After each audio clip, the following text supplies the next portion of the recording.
Purihin ng Diyos, ang ating pong mga punong pastor ay maluwalhating ingatan ng Panginoon sa kanilang paglalakbay, pabalik ng Amerika. Sila po ngayon ay nasa church na sa Chicago.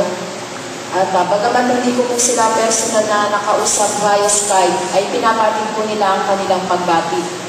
At patuloy po natin silang ipanalangin sapagkat bukas po ay linggo doon. Tama po. And they will be having the Sunday service po doon. So, ngayon po umaga, ang mensahe po sa atin ng Panginoon, marahil ang ilan sa inyo ay PhD na dito. Doctorate degree, ano? Lalo na kung sa Mount Zion ka. Ano ba itong PhD na ito? Pagtitiis, hirap, at dusa. So, masters na natin yan. Sapagkat pag binanggit ang krus, ito ang ating iniisip. Kasakitan, sacrifice. But this morning, let us look beyond. Tingnan po natin ang higit pang layunin ng Diyos doon sa krus. Amen? Noong pong mahal na araw, what did we celebrate? It's not just the crucifixion, but the resurrection. Ang muling pagkabuhay at tagumpay ng ating Panginoon. So, maaari po tayong lahat ay tumayo.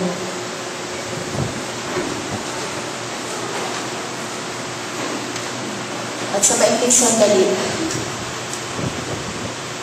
let us lift up a tahilang praise unto God. No lyrics, no instruments. Just singing in tongues, singing in your heart to the Lord. Thank you, Father. Yes, let's lift up our worship song before God. Thank you, Lord, hallelujah. We worship you, we bow before you, God. Oh, Lord Jesus, get on. We bow before you, Lord. Get on, get on. Sing on, let your spirit flow. Get on, sing on.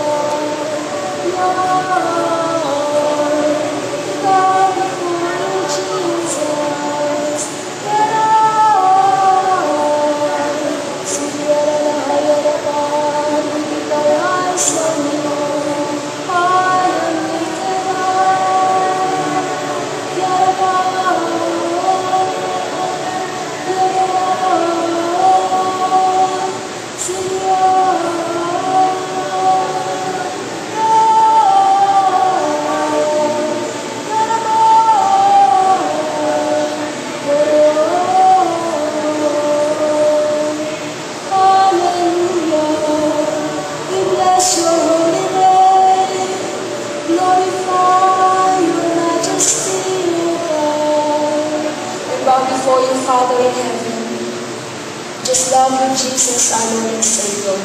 We thank you, Holy Spirit.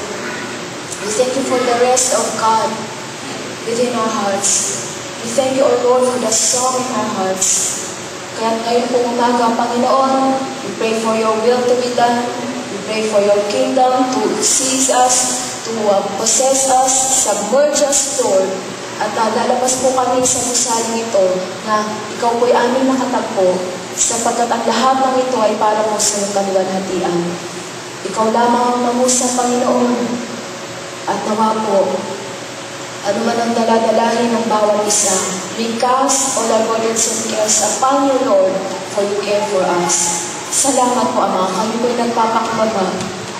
Pagkatunay, Panginoon, ikaw ang dami namin kailangan. Salamat po, Lord. This time is yours, Lord. At mangyari po ang iyong nais. Salamat po, Ama. Ang iyong mga lingkod sa dakong ito'y daluyan lamang. At dumaloy ka po ng dumaloy, Panginoon. And fill us with your Holy Spirit. Salamat po, Ama. Sa iyo pong lahat ng kaluwalhatian sa pangalan ni Jesus. Amen. Praise God. Purihin po natin ang Panginoon. Hallelujah. Nadaman niyo po ang kapahingahan ng Diyos. Amen. Humility and brokenness. Ang pagpapakumbaba, brokenness, yung pagbasag sa atin ng Panginoon. Ang sabi po ng Isaiah chapter 66 from verses 1 to 3, this is what the Lord says, heaven is my throne, and the earth is my footstool. Where is the house you will build for me? Where will my resting place be? Has not my hand made all these things? And so they came into being, declares the Lord. Sino po ang nakaranas dito ng palipat-lipat ng bahay? Parang ako yun, marami-rami. But, sino naman po ang nakasama na ating mga punong pastor mula pa noon na ilang beses po nagpalipat-lipat ng building o sanctuary church? Kakaunti na po, Hindi ba mapagaling? This week lang po, lumipat kami, pero kabilang pwesto lamang. Talaga pong kapagal. Sabi ko nga, PPP ako ngayon. Kami mag-asawa, PPP kami. Pressured, puyat, pagod. Kakalipat-lipat.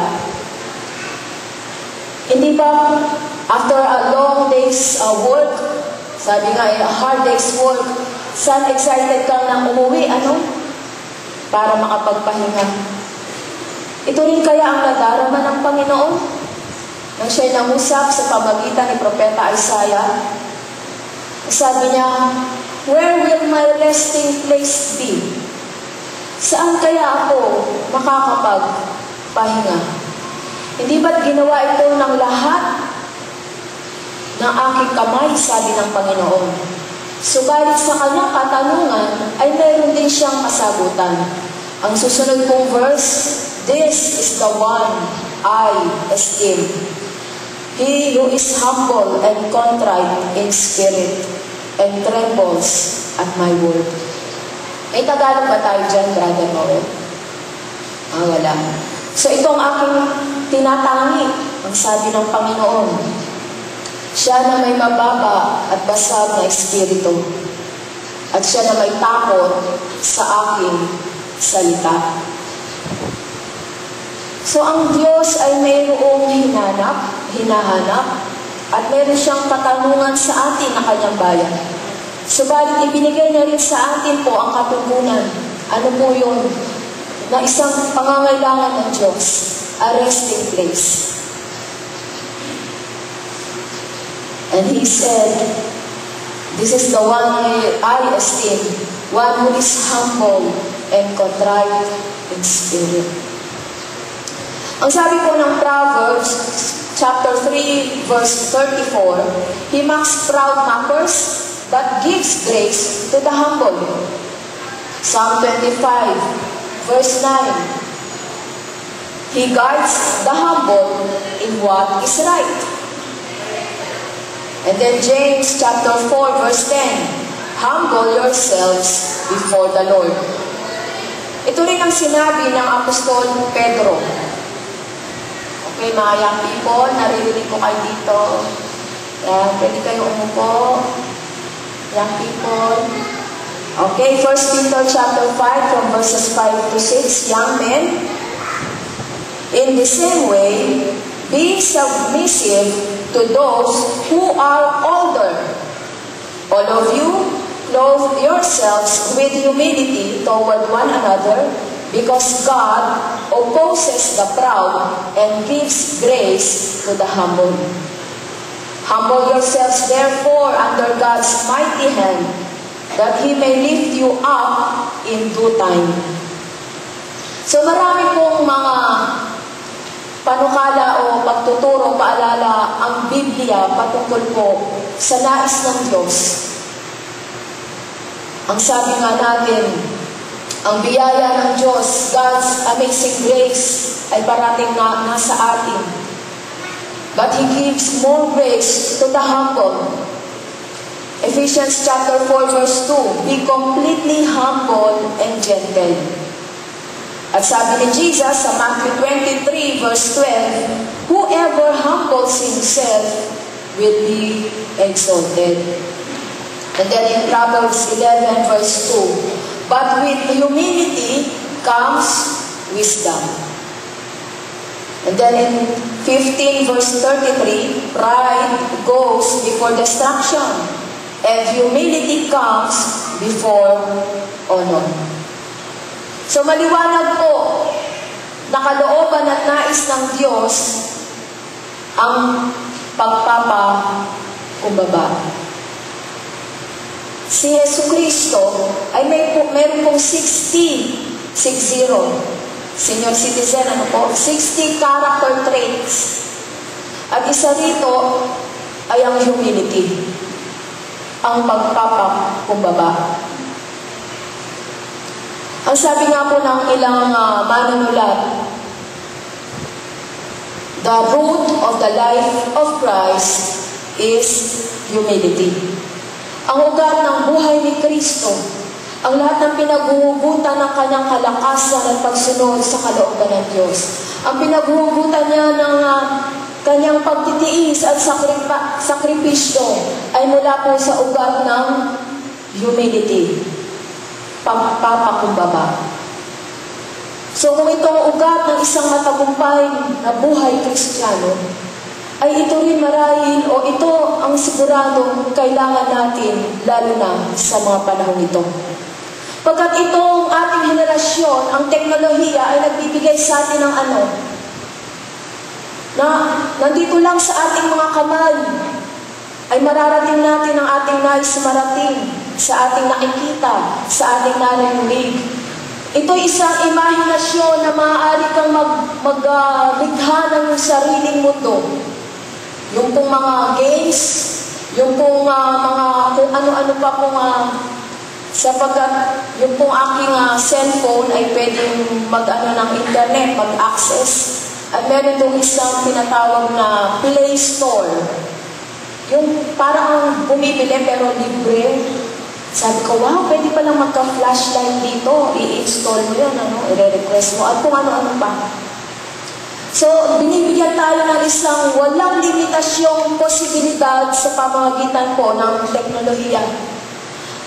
And because we are in this X generation, kasama ako ng VR, kayo, nandito tayo sa inabutan natin. Hindi naman namin tinatago ang aming edad po, Yan. Ako, nagpapasalamat ako sa Lord. Nandun ako sa gitna. Hindi ko sasabihin yung year, bahala na kayo mag-guess. Doon ako sa patapos nung na naabutan ko pa yung panahon noon at yung panahon na ito, nasabi na ito yung panahon ng maraming nag-arise. Ito rin naman yung panahon na nag-arise ang revival. O yan, medyo na kayo At ngayon naman nakikita natin itong technology na talagang yung dating ini-imagine mo lang, ngayon ay meron na pala. Minsan, kami mag-asawa, habang nagpapatok, nagbibidahan kami. Ako, alam mo, mag-iimbento ako ng ganito Yung mantikang hindi tumatalsik. Para pag nagluto ka, talagang hindi ka na. Siya naman, makakapag-imbento ka ng sabon na hindi bumubula. At iba't ibang bagay. Ayun pala minsan, meron na palang gano'n, Hindi mo lang alam, meron na. So magbalik po tayo dito. Ang teknolohiya at ang ating panahon ay umuusbong o inire-reinforce, minomotivate niya, ang ating pride. Sa telebisyon ngayon, marami sa mga patalastas ay inuudyukan tayo na kung titingnan mo susuriin ito, mga subliminal messages. Hindi diretsong tinutumbok, pero doon ang papunta. Mga mensahe ng pagtataas ng sarili. Kailangan mo ng isang long silky hair. Kailangan mo ng isang malasutlang putis na hindi tumatanda. Pambabae lahat. O sa mga lalaki, yung mga talagang ang stamina, energy ay hindi papalya. So marami yan. Na ugat po ay ang pagtataas sa tao, kalimitan, ay sa physical, sa mental na aspeto ng tao. So everything around us is just man-centered. na nag-uugat sa humanities. Patungkol lahat sa tao. Subalit po rin ng Diyos dito sa ating iglesia ay maaari natin maisentro ng ilang sandali. Kalimutan ang nasa labas at magsentro tayo sa pupuntahan ng lahat ng ito. Walang iba kundi ang lalunin ng Diyos. Mga kapatid, humility, ang pagpapakumbaba. Ito'y tila inilalarawan ng isang mataas na kawayan na sa lakas ng hangin ay maaari siyang bumaba upang hindi siya tuluyang maputol. This week, hindi po ba may pagulan at malakas na hangin po doon sa amin? Yung isang malaking mangga ay nabuwan at kami nagulat. Kasi pala, mga 2 dangkal lang ang lalim ng kanyang ugat.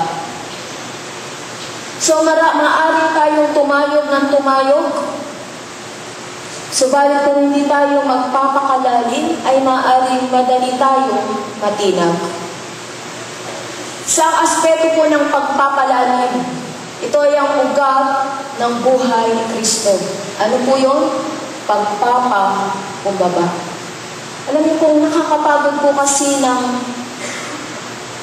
naranasan niyo na yung parati kang nakikipag-struggle.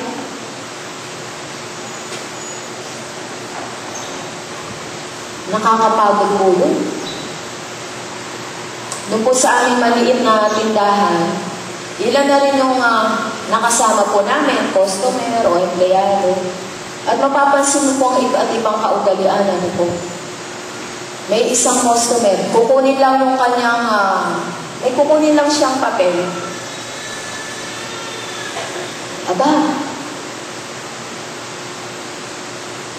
talaga namang ang daming diskusyon na nais na. Sabi ko, okay na po. O sige po. Okay na po. Alam niyo yung mahilig pa ng maraming talastasan. At sabi ko, member yata ng debate team. Ano pong pinag-uugatan noon? Siguro naintindihan niyo naman po ako kahit hindi ko specific. Ito yung pagbubuno sa tao, sa sitwasyon. May panahon na kailangan mong maging determinated o yung kailangan maging determinado ka. Pero may mga panahon na ikay magpakumbaba sa sitwasyon at sa iyong kapwa. Pagkat marami ang pangako ng Panginoon sa mga nagpapakumbaba. Ito ang sinabi ni Jesus sa Matthew 18, Mateo 18, from verse 1. The greatest in the kingdom of heaven. Basahin ko po sa wikang Ingles. At that time, the disciples came to Jesus and asked, "Who is the greatest in the kingdom of heaven?" He called a little child and had him stand among them. And he said, "I tell you the truth, unless you change and become like little children, you will never enter the kingdom of heaven. Therefore, whoever humbles himself like the child is the greatest in the kingdom of heaven. And whoever welcomes a little child like this in my name welcomes me." Who is the greatest in the kingdom of heaven? Hindi niya po tinuro yung mga alagad, Hindi niya sinabi yung pinakapagod na pastor, o yung pinakaabalang manggagawa, o yung pinakapuyat, pagod, at pressure. Ang sabi niya, who is the greatest? Verse 4. Basahin po natin sabay-sabay. Therefore, whoever humbles himself like this child is the greatest in the kingdom of heaven. Ba't kaya bata? Lahat tayo duman sa pagkabata, But like a childlike faith. Bakit? Siguro nang tinawag ng Panginoon ng bata, nagulat yung mga alagad. Marahil, inaasa ni Pedro, ako yan, o ni Juan, o ni Tomas. Ngunit ang tinawag ni Jesus ay isang bata. At ang bata naman ay dali-dali lumapit. Ano po ba ang meron sa bata? Hindi po isip bata, no? Bata. Iba po yung isip bata, eh. Pusong bata. Yan. Pusong bata.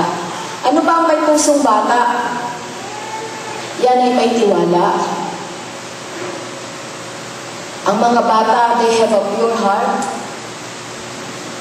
Ang mga bata, walang mag-aalinlangan. Ang mga bata, madaling kausap. Bagamat may likas silang di ba? Alam niyo na po yun. Pero likas sa lahat ng bata, I believe, ang may malinis na puso. Kasi wala pa silang pundasyon eh. Nag-umpisa pa lang sila. Hindi nila pa nila alam yung mga tinatawag na defense mechanism. Hindi pa nila alam ang mga bagay na ito sa kanilang panimula. Isang pusong bata.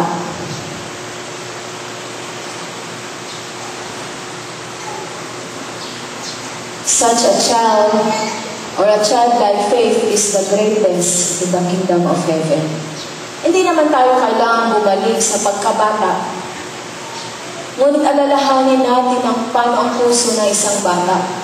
Naalala ko nung kami ay bata, pauwi na yung tatay namin, excited kami, nandun na kami sa may pinto, sa sala, kasi may pasalubong na yun. Kasi excited kami mag-weekend. Kasi lalabas kami, sama-sama kami magsisimba, mamamasyal.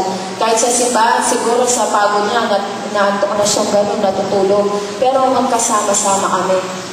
Ngayon akong matanda na, pag inalala ko mga bagay na yon, ako'y puno ng pagpapasalamat sa Diyos. Nahinayaan, pinaitulot ng Lord ng aking buhay pagkabata ay masaya naman. Sapagkat, alam ko, nandoon ang aking mga magulang. Nandoon ang kanilang mga payo, mga gabay. At marami kung may precious moments sa pagkabata, ay yung mga panahon kami ng tatay ko yung nagkukwentuhan, yung panahon ng hapon. Kinukwento niya pa yung magulang niya na hindi namin naabutan. So hanggang ngayon, buhay na buhay ang mga alaala nito. Yung mga simpleng panahon na yun na may pasalubong siyang tsokolate, fried chicken. Yung mga panahon na pagkagabi, siya magtitipon sa amin at panonoorin niya kami magtutoothbrush, pupulbuhan ng likod, bibihisan. Hanggang nung kami lumaki na, pag-iilin niya kami ng tubig, panligo.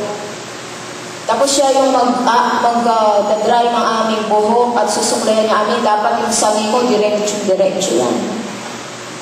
At check niya, meron kang panyo, meron kang ano.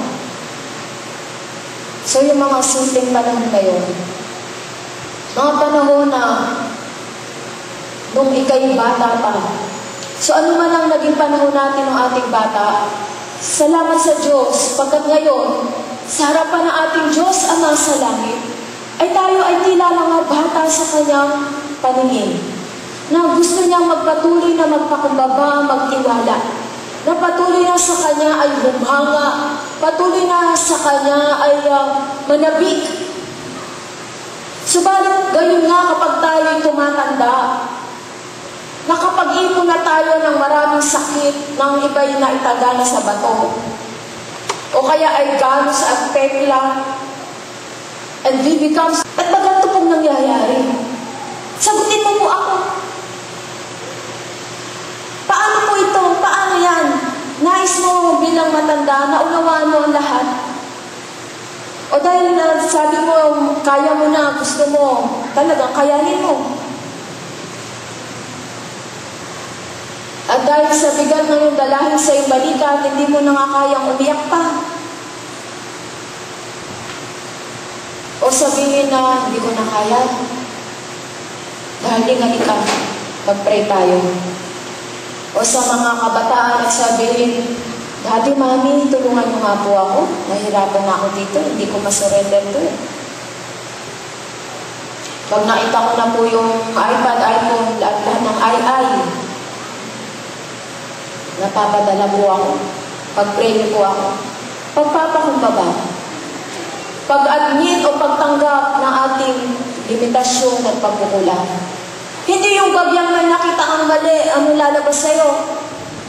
Yakas niya. Itakas niya. O nung alin mo maanan eh. Kapag daw strong ang ating personality, laging sa labas yung bagsak ng ating sisi. O kung medyo naman na weak ang ating personalidad, tinatanggap natin lahat yan, we cannot move on. So ang pagpapakumbaba, again, the greatest in the kingdom of heaven is like a little child. A little child. Kasi yung ating panahon, puno ng pagka prosperity naman o success, mahilig po ako sa magbasa ng mga success stories. Nag-iipon po ako ng mga testimony ng mga tao, Kristiyano man na hindi, na mula sa wala ay naging matagumpay sa kanilang larangan. Ito ay upang tayo ay ma-encourage. Subalit hindi ito lamang ang ating ang layunin natin. Ang ibig kong sabihin niyan, success-driven society.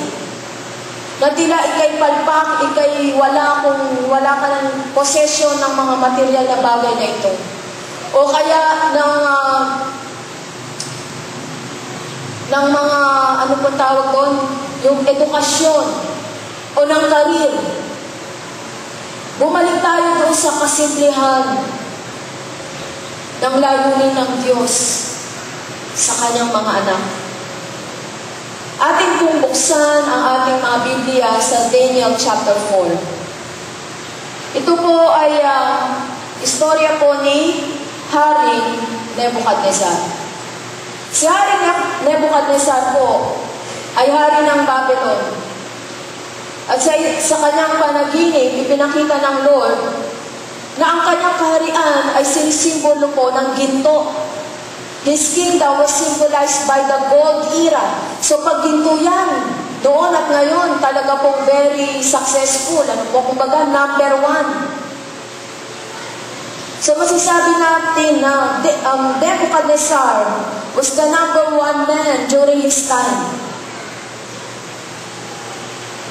Ang kanyang kaharian na ay hindi niya masukat. Ang kanyang kapangyarihan at lawak ng kanya pong impluensya. Ngunit siya'y nanaginip doon sa chapter 4 ng isang puno. Sabi po sa verse 4, I, Nebuchadnezzar, was at home in my palace, contented and prosperous. Wala na siyang hihingin pa. Nasa kanya na ang lahat. I had a dream that made me afraid as I was lying in my bed. The images and visions that passed through my mind terrified me. Nagkaroon siya ng pangitain na talagang nakapanginig sa kanyang laman. At ito ay nais niyang i-interpret ng kanyang mga wise men sa kanyang kingdom. Ano po yung kanyang panaginip? Ang sabi po ng verse 10, these are the visions I saw while lying in my bed. I looked, and there before me stood a tree in the middle of the land. Isang malaking puno, napakatayog, napakataas.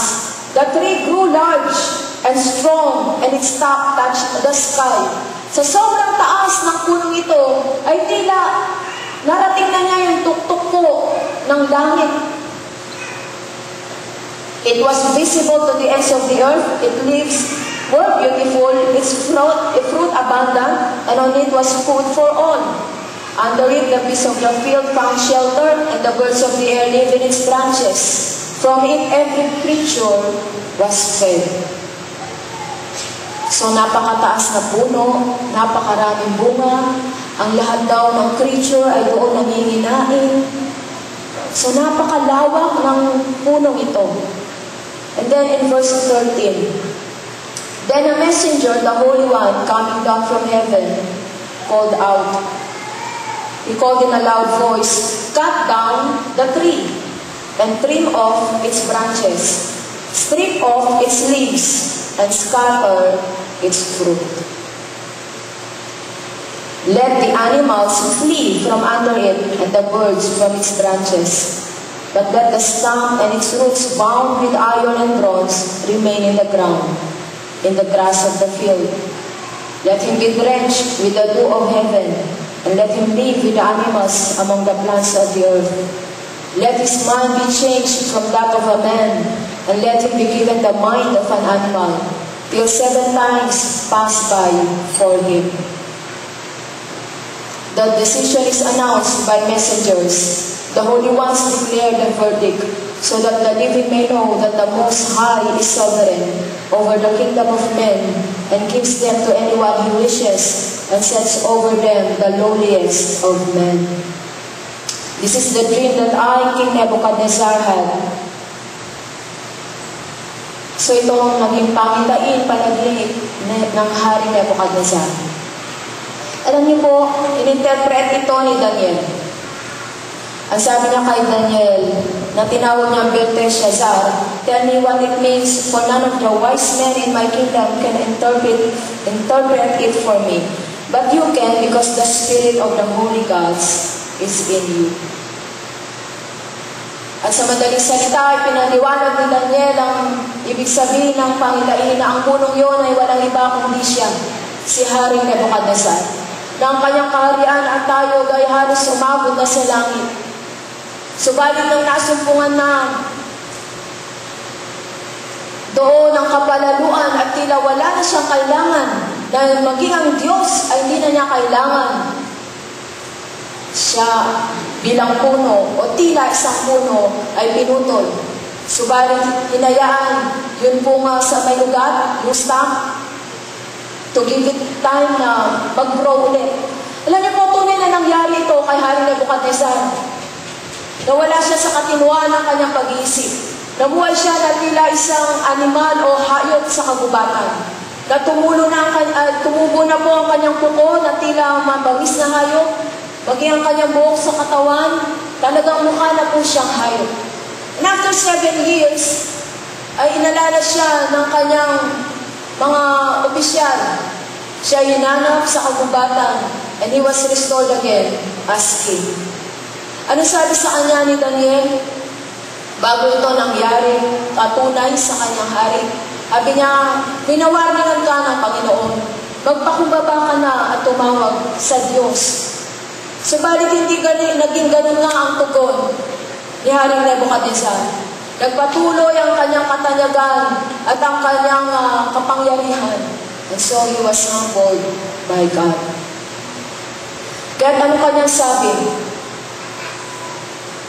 In verse 2, "It is my pleasure to tell you about the miraculous signs and wonders that the Most High God has performed for me.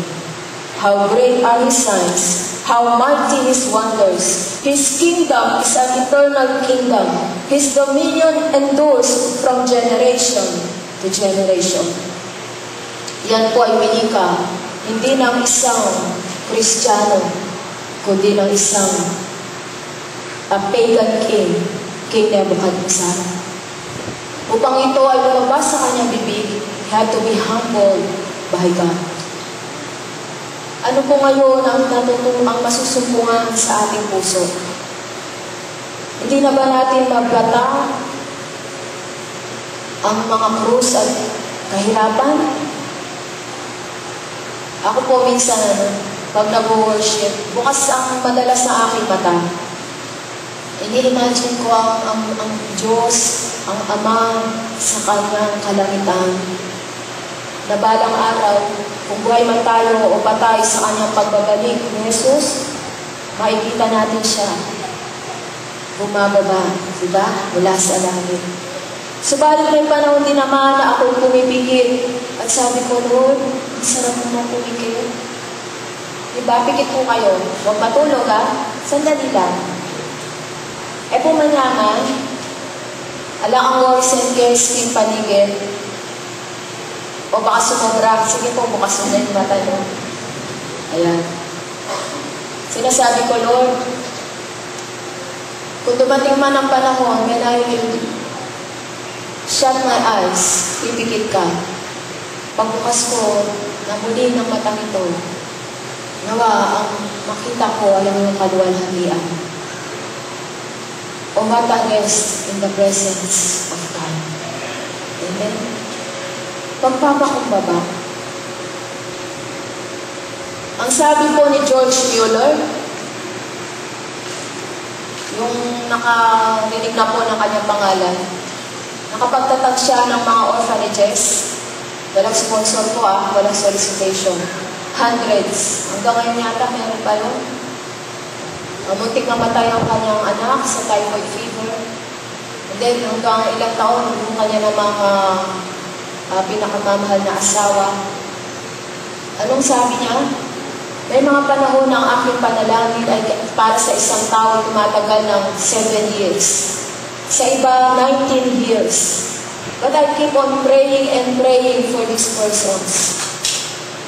Because I believe it's not the length or the span of time, but I believe God will answer. So yung mga panahon na yun, kung tayo man ay dumadaan doon, meron akong kapamilya, 16 years, bago siya tumanggap sa Panginoon. So may mga panahon ng matagal na paghihintay. Subalit alam nyo, sa isang childlike faith, ang isang pangako ng magulang, hindi man ngayon, alam niya, ito'y tutuparin. Ikalawa po, brokenness. Broken. Sinabi ng Diyos kay Jeremias, I am the potter. Ako ang manlililok. Hindi ko ba maaaring hubugin ang aking bayan sa paraang nais ko? Meron ka na bang nakitang palayok na habang hinuhubog ay sumasagot sa kanyang manlililok at sabing, ayoko yan. Ayoko ng bula-bulang lang. Gusto ko damo-damo lang na design. Wala pong ganun, It's absurd. Subalit alam ng Diyos sa kanyang paglalarawan nito, ang kanyang bayan ay tila nilililok niya, subalit hindi makapaghintay o hindi makapagpakumbaba sa nais ng kanyang manlilikha. And so, a pot, an earthen vessel, para sa ikabubuti nito, kundi sumang-ayon sa standard ng potter, it must be broken again into pieces. Isaiah 53. Naglalarawan po kay Jesus doon sa krus. In Isaiah 53, ang sabi po rito, from verse 2, He grew up before him like a tender shoot and like a root out of dry ground. He had no beauty or majesty to attract us to him. Nothing in his appearance that we should desire him. He was despised and rejected by men, a man of sorrows and familiar with suffering. This is Jesus, a man of sorrow and familiar with sufferings. Like one from whom men hide their faces, he was despised, and we esteemed him not. Verse 4, surely he took up our infirmities and carried our sorrows. Yet we consider him stricken by God, smitten by him, and afflicted. Sino po nagpako kay Jesus doon sa krus? Sino po? Mga Sunday schoolers. Nag-Sunday school. Sino? Ibang mga Roman soldiers? Mga Pharisees? Sino po? Tayo, yung ating kasalanan. Ulitin ko, verse 4. Yet we considered him stricken by God, smitten by him, and afflicted.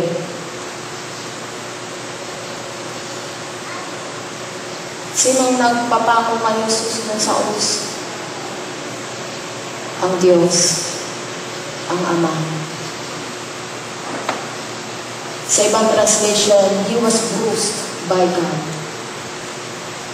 He was stricken, smitten, and afflicted by God. Sapagkat banal ng Diyos, alam mo po natin ito, inako ni Jesus doon sa krus. He was broken that we may be made whole. He was stricken by God.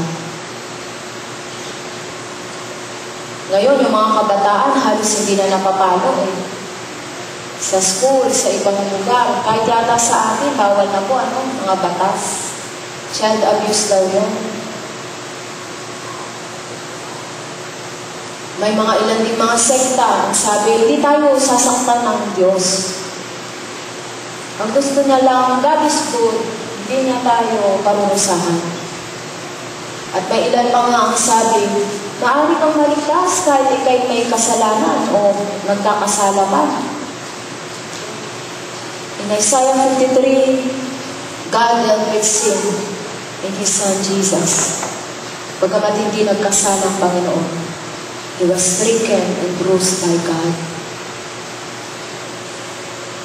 Mga kapatid, to be stricken and bruised by God. Sino nakaranas ditong mapalo? Ay, iilan lang. Mapalod sa asin, sa munggo. Yun yung mga panahon namin, no? May libro ka dito, ang bigat-bigat. Nanginginig ka na. Hindi. Kulang pang oras. Yun yung mga panahon, yung iba, sinasako. To be bruised and stricken by God. Yan ang tinanas ni Jesus. But He humbled Himself.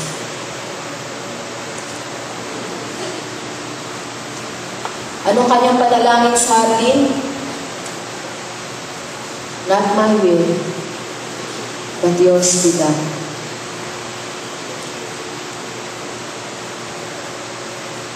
Bago siya nalagutan ng hininga, He cried out, into your hands I commit my spirit. Saan pumunta ka ng espiritu nung siya ay namatay? 3 days and 3 nights. He went down into hell.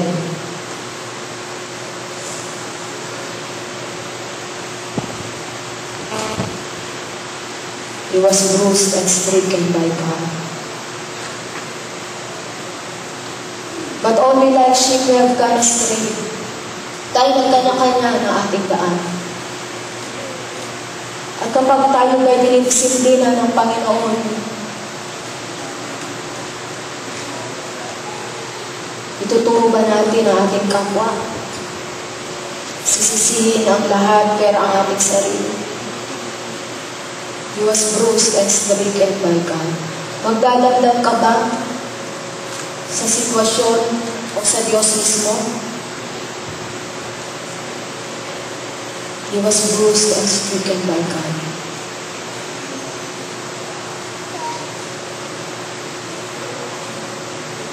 Tahimik tayong lahat, O sige po. Paalala po yun sa atin. Una na sa akin po, may panahon ng pagdidisiplina ng Diyos. At may panahon din na natanong na ba, saan pa ako nagkulang? Ginawa ko na lahat. Ganito pa rin. May nais ang Diyos. May nais ang Diyos. Lalo na sa mahabang paghihintay. Ako nga, hindi ko na ma-imagine ang magdihi. Ang lumaki ang bumilugan siya sa edad ko po ito. Pero sabi ko, Lord, kung itong tanging paraan upang ikay maluwalhati, talagang long waiting. O buti kung gayon lang, o kailan kaya tayo magkakabahay? Lahat na yata ng lamok, daga, i-welcome ang bahay natin, lahat ng init, o etc.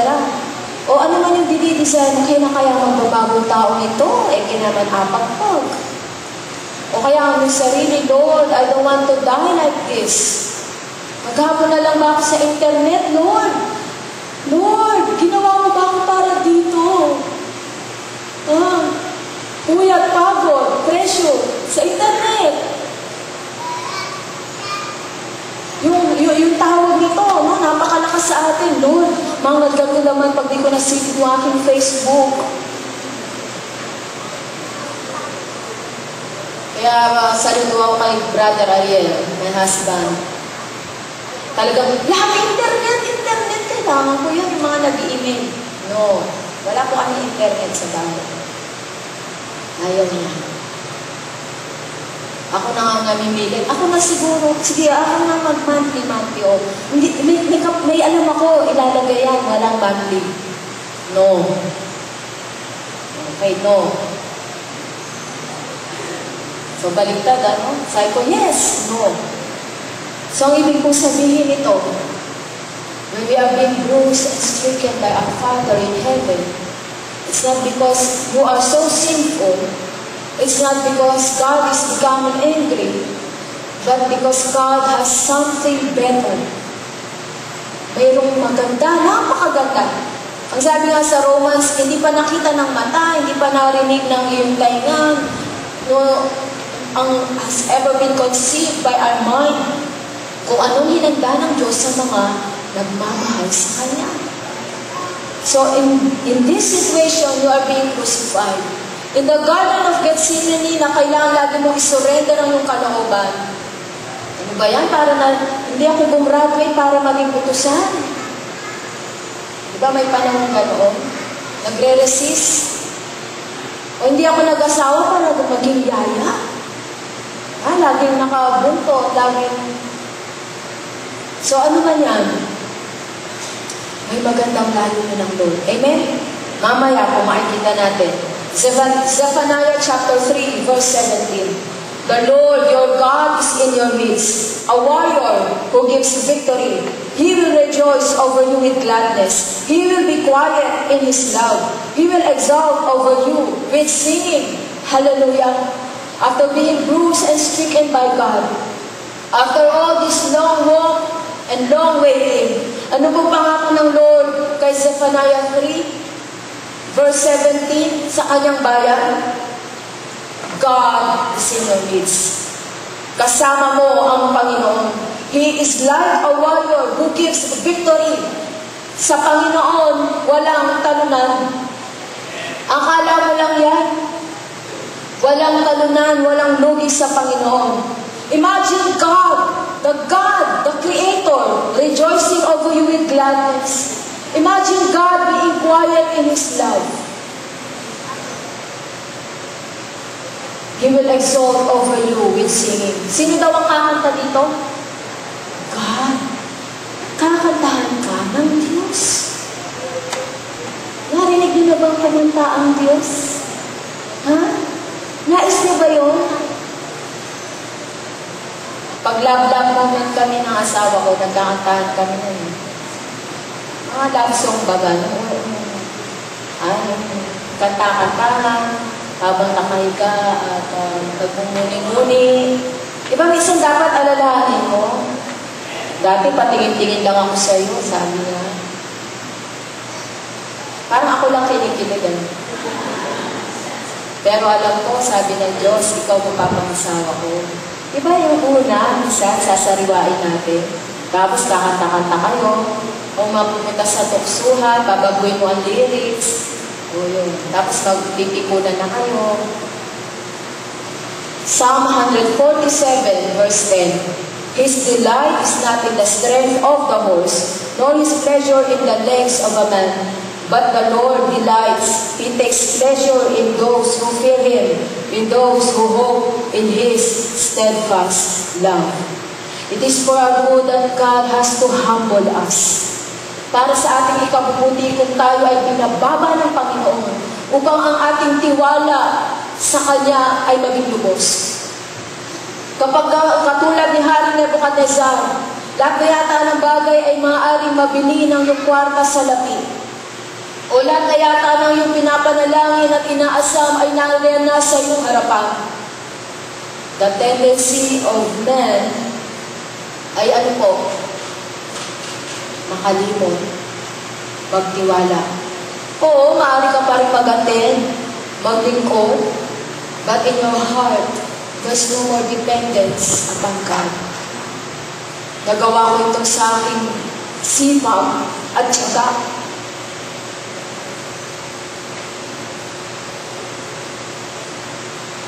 Sa aking pakikipagbuno. Sa akin.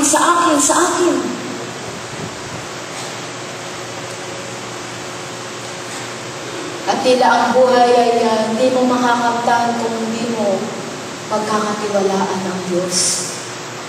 Sino yung pinakamalapit sa Diyos? Naalala niyo si Pastor Arina? Para yata mapuno ang church, kailangan mapuno tayo ng problema.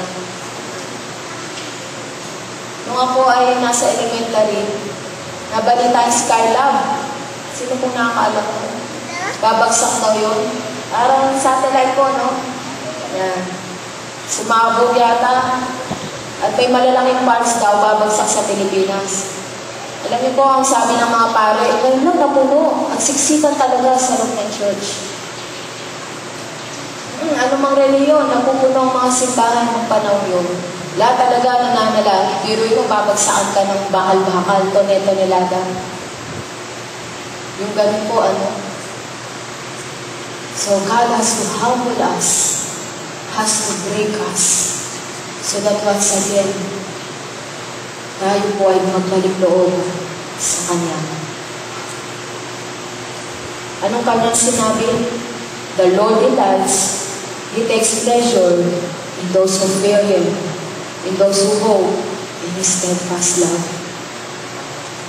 Sa panahon ng nabanggit ang dakilang kapighatian, sa panahon ng ating mga kalaban ay mga espiritong hindi natin nakikita.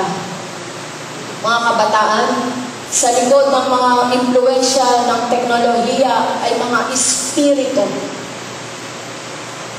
Bagit tayo na matanda na unti-unting naubok sa teknolohiyang ito. Sa likod niyan ay mga espiritu na inaalis ang ating panahon. Tandaan niyo po kung saan tayo may malaking panahon, yaan ang ating pag-ibig. At kung saan ang ating pag-ibig, for where your heart is, ano sabi ng Panginoon? For where your treasure is, there is your heart also. So kung saan ka nagbubugol ng maraming panahon, yan ang iyong treasure. Yan ang iyong Diyos. Yan ang iyong idol. Sin, ang kasalanan, is a disgrace to the glory of God. Ang kasalanan, sabi sa Romans 3:23, for everyone has sinned and fall short of the glory of God. Kaya't ang kasalanan po ay hindi pag-abot. It is a disgrace to the glory of God. Ngunit sa pamagitan ni Jesucristo, ano sabi ni Jesus sa kanyang prayer sa John 17? Glorify thy name. Glorify thy name. Ang kaluwalhatian ng Diyos, ito ang power, ang working force doon sa buhay ni Jesus to glorify the Father in heaven. So when we sin, it is a disgrace to the glory of God. Ang Israel, bakit sila parating hanggang ngayon po, ang tukso sa kanila to receive the Messiah? From the Old Testament to the New, tila yung kapahayagan ng Diyos para sa kanila, hindi naman po lahat, kundi ayon sa kasaysayan, ay meron pa silang ibang hinahanap. Kaya maraming sinabi ng Diyos sa Ten Commandments, sabi niya, thou shalt not have any idols before me. So ito ang panahon ng maraming mga Diyos-Diyosan, and we don't know it, that we are already worshiping and bowing before these gods, small g. Ang layunin ng lahat ng ito is the glory of God. Ang kaluwalhatian ng Diyos. Tayo po'y magtatapos sa Philippians chapter 2. Philippians chapter 2 po.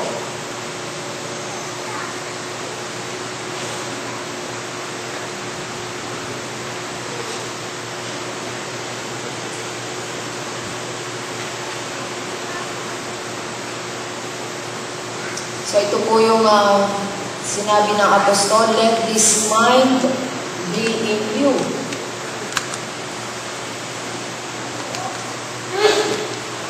From verse 1, if you have any encouragement from being united with Christ, if any comfort from His love, if any fellowship with the Spirit, if any tenderness and compassion, then make my joy complete by being like-minded, having the same love, being one in spirit and purpose. Nang isulat po ang aklat ng Pilipos, Paul was already in jail. At paniwala ng ilan, itong isa sa mga huling sulat bago nga po siya pugutan. So itong kanyang habilin sa mga mananampalataya sa iglesia sa Pilipos.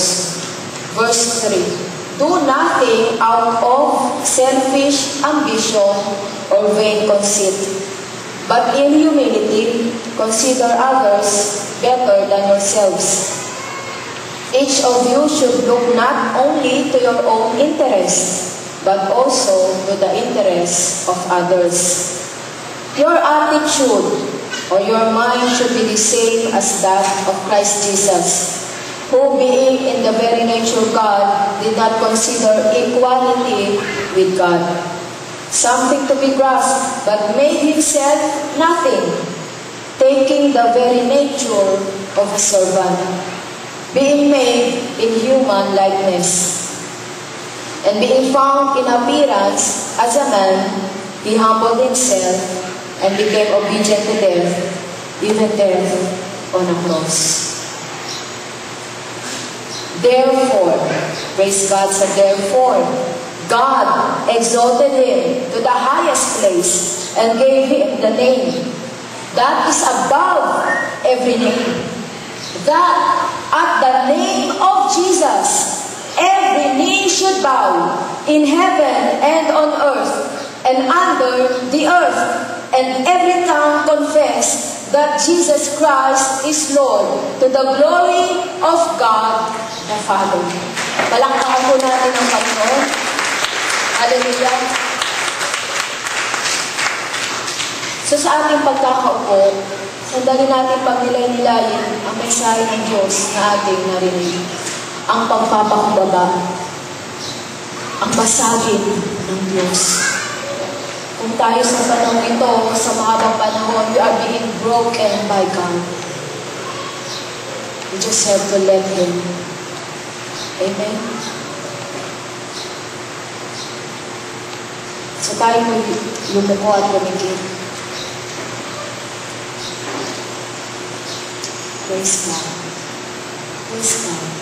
Let our hearts be filled with grace, with thanksgiving. Lord, that this will not be forever. Lord, the time shall come. Darating ang panahon. We shall see your face. We shall shine upon us. We shall see your glory, O God. Who for the joy set before Him, Jesus endured the cross. Sige po tayo manalangin. May panahon ba na we have to surrender? We have to let go? Young people, this is the time. This is your day of salvation. Kailangan ba tayo magpakumbaba sa ating magulang? Kailangan. Ngayon, masasabi ko, Lord, salamat. Salamat sa aking mga magulang. Hindi binigay ang lahat, pagkat yun ang aking ipabubuti. Panginoon, salamat. Salamat sa mga panahon ako ay tila yung tinikis at tiniis. Maganda po ako natuto kung paano maghintay sa iyong kalooban. Salamat po ba ng Panginoon? Thank you, God. I need to be broken, Lord. Break us, Lord. So that after this, we will receive more of Jesus. Saints, kontento ka na ba sa iyong kalalagayan ngayon as a Christian? Don't you need to be revived? Hindi ba kailangan natin ng panibagong sigla? Kontento ka na ba at nais mong manatili sa iyong pag-ugali? Nais mo ba na sa iyong puso ay tila may pananatili ng pagtutunggali? At pagsilip sa kamalian o pagkakamali ng nakaraan. This is the day. Let us cast out, if only, Lord, if only, no, we cast all these doubts and fears. All of us, Lord God, and all that is within us. If you are sick from the inside out, we pray, oh God, break us, humble us, that we may gain more of Jesus. Hallelujah. Oh, hallelujah. Sa pagpapakumbaba, Panginoon, ay ikay maaari magpahinga at manahan sa amin. Lord, you long for such a heart where you can rest. You long for such a people who will obey. Hinintay mo kami, Panginoon. Kaya sabi po namin, God, nandito po kami. Gawin mo ang iyong nais. Shall we stand and give glory to God? This life is for the glory of God. Amen? All this for the glory of God. Let us worship.